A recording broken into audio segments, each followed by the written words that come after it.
It's not enough to just hide behind technology. Having real conversations with your clients, engaging them, digging deeper, understanding who they are and what they want, that goes a long way toward keeping top of mind awareness and doing the best job you can for your clients. I wasn't ready for that. Wow. I'm glad we didn't skip the week. That was me. Me just getting started. Like, I've been playing around with this stuff, and you can get pretty awesome on a decent budget. Yeah. And have some fun, Yeah. Well, that was fun to watch. I'll say that. And it makes it, I got to tell you, it's never mind. But I hope the cameraman is okay. That's all I can. He's that's not. all I can say. Yeah. He is not. Yeah. I get it. I get it. So. All right. So we are talking about, let's put up our banner. How does deposit impact me as a buyer or a seller? All right. Well, we overuse the term down payment around here because there's two down payments that we talk about, and they get convoluted. Well, I mean both. I know you do. I meant both. And I know you do. All right. So there is what most people around the country call the good faith deposit, which is what you put on deposit initially at the contract, right? Local attorneys call that the down payment. It's a good faith deposit, but it is not always the full down payment. And then there is, in fact, the down payment, which is the money you write the check for that is not being borrowed. So you could put a deposit of, I don't know, $10,000 at contract, but write another check for $100,000 at closing in addition to the money that you borrow. So we're going to look at two things today, right? All right. Attorneys like to hold 10% in escrow at contract, don't they? They like to hold the perception is that a big deposit is something that looks good, all right? Buyer will not walk away from a 10% deposit, right? I got news for you. Buyers won't walk away from a 2% deposit. No one's walking away from a lot of money, in my experience. And I got news for you. Very few real estate attorneys really want to litigate over deposits. Yeah. And in our part of New York State, it's refundable. It is refundable. So until certain, unless it's cash as is, no contingencies. Otherwise, if any of those things go wrong, any of the contingencies, the deposit is refundable. The deposit goes right back. So it doesn't matter so much. They don't want to fight over $2,000 deposit, and they don't want to fight over a $200,000 deposit. One thing I learned by marrying an attorney. Right, right. Well, I'm not going to do that, but yeah. So, but the visual, right? The optic to the seller. Skin in the game. It's like skin in the game. Exactly, the skin in the game phrase. Having a lot of skin in the game is something that makes the sellers and their attorneys very comfortable. And we've actually had agents who have won bidding wars by promising to put 20% in escrow. And then, of course, the consumer finds out from, their cousin in Canada that, well, you don't need to put 20% in escrow. Why are they holding all that money? You can just put 10% or 5%. Then they go back to our agents and we have to tell them that, like, yeah, well, we're in a cartoonish anomaly market, and that got you the deal. And, the 11 cents in interest you lost in your savings account is not worth losing the house over.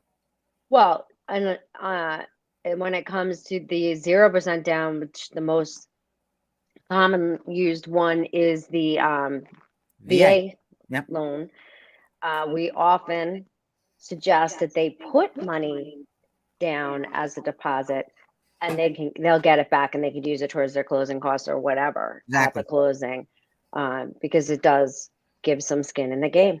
I mean, who wants to sign a contract with zero skin in the game? Well, you need consideration to form a contract anyway. It's not enough to just put ink on a paper. Scribbling your name on a contract does not bind a contract the way consideration does, and consideration is valued is termed as typically money, right? So with the written agreement, you need money in escrow, and even with a VA buyer, even with a zero down buyer, you're still going to have costs. You're still going to have closing costs. VA loans and zero down payment loans or 100% LTV loans, they're not free. There's still titles. There's still title charges. You're still going to buy title insurance. You still have to pay closing costs, transfer tax. Shelled out money for an inspection typically, and multiple inspections at that. Yes. So the zero down term, which we both probably remember from our youth in the 80s, was made popular in current parlance by Carlton Sheets, all right, and Dave Delgado, these guys that did those infomercials, right? At the wee hours of the morning, we would be, a little drunk, eating pizza, watching TV at 3 a.m., and then the infomercial guy would come on and, zero down and buy. And what they were really talking about back then was assumable mortgages, just taking over somebody's payments. And there aren't many assumable mortgages anymore. So 100% LTV, zero down, you're still going to have some money. You still got to pay closing costs. You still got to move. You got to pay the mover. You're still going to have to come up with some money. You got to pay your attorney. Your attorney's not going to be like, that's okay. You don't have to pay me, right? And sometimes in some instances, you might even have to pay your broker, right?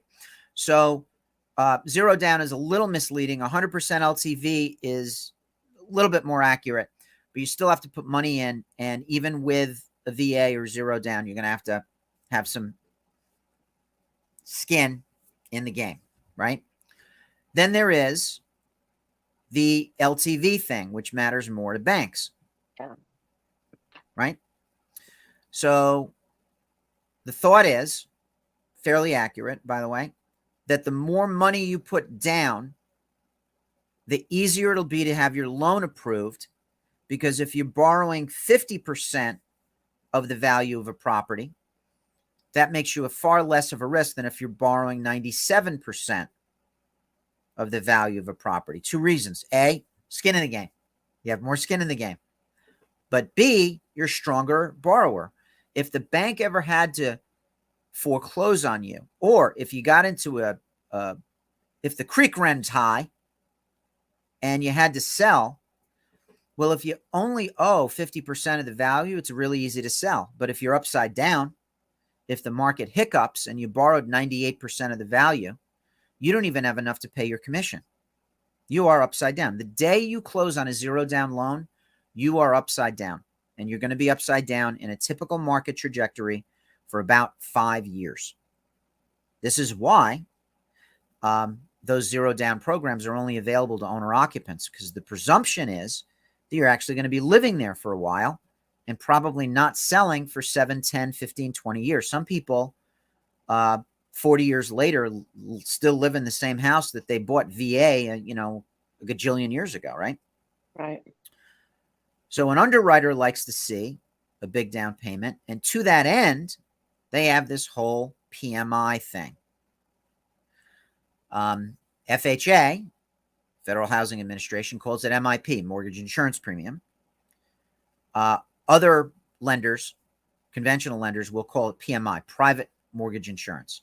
And what it means is if you put less than 20% down, the bank will charge you an insurance premium, commonly called PMI or MIP if it's FHA, that if you go south, that the bank will be insured for your mortgage. And then I don't know how that works with the banks, because they still end up foreclosing and reselling the property and writing it down and everything like that. But the PMI disappears once you put that magic 20% down in equity. We have a question. question here. Do you see it? I don't. It's from Paul Donahue, Renee's husband. He's got himself on here now as Don Ho. He says, do they still have front end and back end ratios? Which I don't even know Yeah, the answer he's to. right. So. They do. They do. Okay. So you're what he's referring to it, and he could turn to that very beautiful woman that he lives with and ask her, because she knows this. But front end and back end ratios are your debt to income ratios.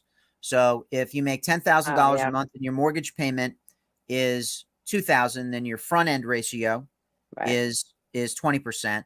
But if you add up your car payment, your student loan payment, your credit cards, and blah blah blah blah, and that's another $1,000 a month, that's $3,000 a month. That's a 30% back end ratio. So yes, they still do. And in commercial world, that's your net operating income. Yes, yeah. You guys have your own, you guys have your own parlance, but it's all the same thing.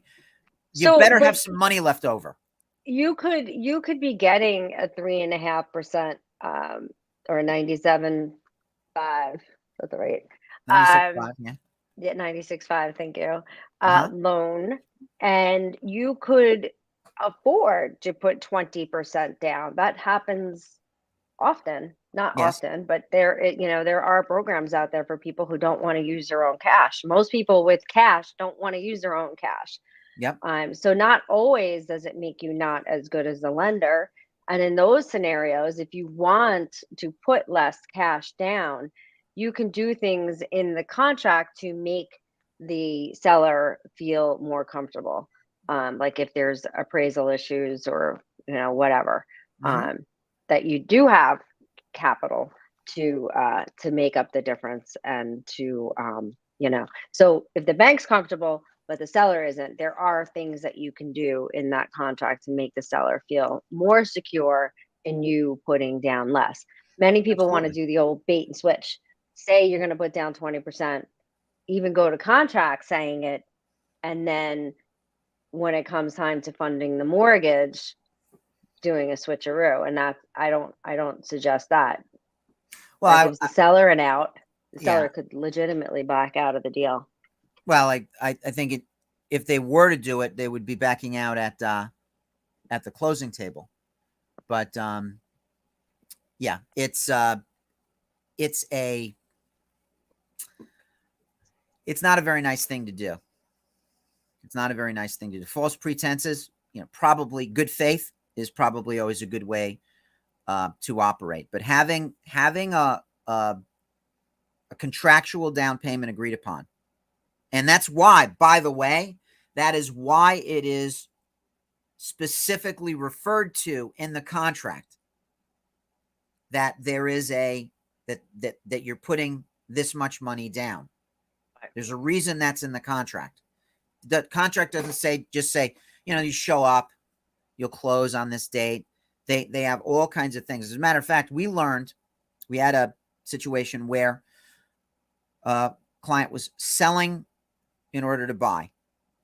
She had ample down payment, no worries there, but she needed to sell her home in order to buy. If we put that it was a contingency of selling her property in order to buy, they never would have taken her deal. And this is where you got to listen to your attorney, because we made the offer just with a mortgage contingency, with the thought that, hey, if you don't sell your house, you won't get a mortgage. No harm, no foul. Well, guess what? The seller put in the contract that if they got turned down for a mortgage due to the fact that their house didn't sell, that would still be deemed a satisfied mortgage contingency. We didn't know that. Now, Laura Brown, genius, figured it out, right? Christian Babcock, Laura Brown, and I put our heads together. You can tell who was the mental midget in there. I was like listening to smart people talk, and we figured it out. But you got to be very, very careful about that thing too. We've drifted a little bit afield, but yeah, you've got to make sure the devil in those details is addressed. So yeah, if you say you're going to put 20% down and you end up borrowing 90%. That's bad faith. That's not good. Yeah. And then on the flip side, sellers and listing agents, make sure you're not making assumptions of why they're doing 3.5% or 5% down. They could be very much the circumstance that they don't want to use their cash. So dig a little deeper. You can ask for other proof of funds and other you don't have to be the bank to ask for some proof of their financial capabilities. Yeah, You're well absolutely. within your rights to ask those questions. I mean, you have to be sort of across the board. So you should ask everybody who's putting a 5% offer down to provide backup proof of funds. Not hand select who you think you should ask that question of. But you definitely can ask for more verification on their financial power. Yeah, smart buyer could very well elect to hold back a lot of money in their savings, put a lower down payment down, and I don't want to know what that is. Is it kombucha or is it just coffee? Carrot celery. I knew it was. I knew it was not what it looked like. I'm on the no liquids till noon is my new thing. Oh, okay. Liquids till noon. I knew some guys I'm in college that were like that. Hey Renee, mwah. I'm coming to the lavender farm. You know these guys. Is this our greyhound raiser over there? This is our friend in where are they now? Are they in like Montana or something? I want to say Minnesota. Minnesota could be. It had one of the rectangle states, and they're raising all these little greyhounds. You two are amazing. My beautiful bride says hello. Yeah, I know your bride's beautiful. I know you are. You're a lucky guy, Don Ho. That was his name in the military. Is that right? Yes. This is true. So yeah, so no solids till noon because I want to look like Renee. All right, so okay, have at it. The buyer could put 5% down and be able to pay cash. They may have the resources. Yeah, exactly. I mean, mortgages are not just for people who don't have money. And like we said, most people with money are constantly leveraging the fact that they do have money to not use their own money. Well, for example, if you're earning, if the interest rate on your mortgage is 3%, not lately, but if the interest rate on your mortgage is 3% and you have your money in a higher yielding instrument, borrow the money. It's cheaper. You're ahead. Putting it all into real estate, which we don't know where that will go. Although in an economy like this, you should be running to real estate because it is stable.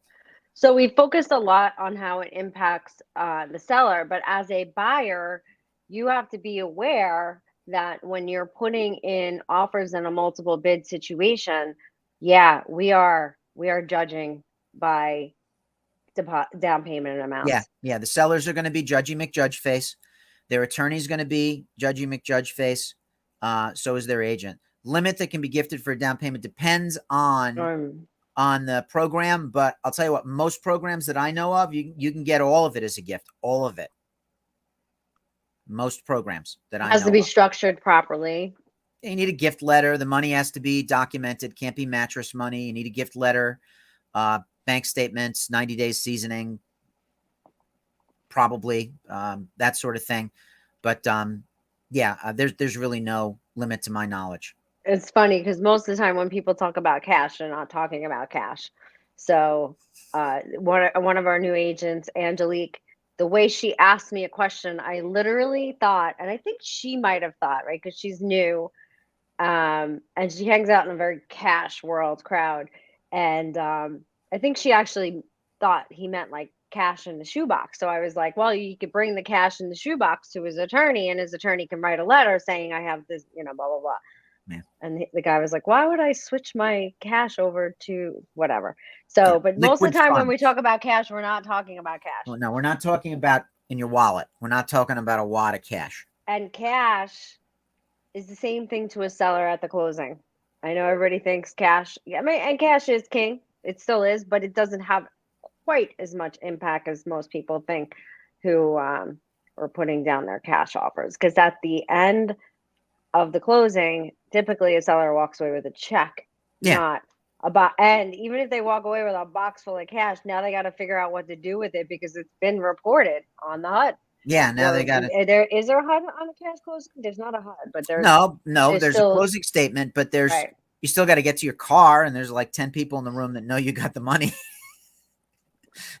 And things happen to the security cameras. You don't want me to be one of the people in the room because I'm taking you out. Yeah. For that $500K. Yeah, you could make a ballpoint pen a lethal weapon. I know you. I don't even need the pen. So we had 20 minutes, or what are we doing? Yeah, no, we're good. Yeah. We're good. I forgot we're supposed to keep it under. You are now educated. But I'm out of Facebook jail. This is like my coming out party. Are you like Tim Robbins at the end of the Shawshank Redemption? You're like, I'm gonna be like Will Smith and virtually smack you right now. You ready? And you react like Chris Rock. You ready? There you go. I can't believe that happened. Thanks. I can. I'm happy to see that, people aren't perfect. Definitely not acceptable behavior, but raise your hand. He's a comedian. Raise your hand if you've ever done anything that is not acceptable behavior. So we're going to blow it out of water because he's famous? No. Good for you, Will Smith. You're human. Good for you, Chris Rock, for not blowing it up and making a huge deal out of it. And we have emotions, and sometimes our emotions get the better of us. And I'll tell you what, this world right now, it's easy for that to happen. Well, if multi-millionaires are on edge, what about a regular guy? Listen, this was one of the things, and then we'll end. When I spent so much time up at the monastery and did my deep Buddhist studying and practice, and I spent like hundreds of hours with the nuns and the monks. And then I got really involved, and they had so much drama, so much chaos, fighting with each other. And these people meditated for hours a day. Yeah, and then I felt better. Yeah. They call it relatable. Suchness. Suchness? They're suchness. So human beings, and it's actually nice to see the human side of people, even when it's not beautiful. So that's my take. All right. Good stuff, Jennifer. Let's get on to the rest of the suchness of the day then. Okie dokie. It's not enough to just hide behind technology. Having real conversations with your clients, engaging them, digging deeper, understanding who they are, what they want, that goes a long way toward keeping top of mind awareness and doing the best job you can for your clients.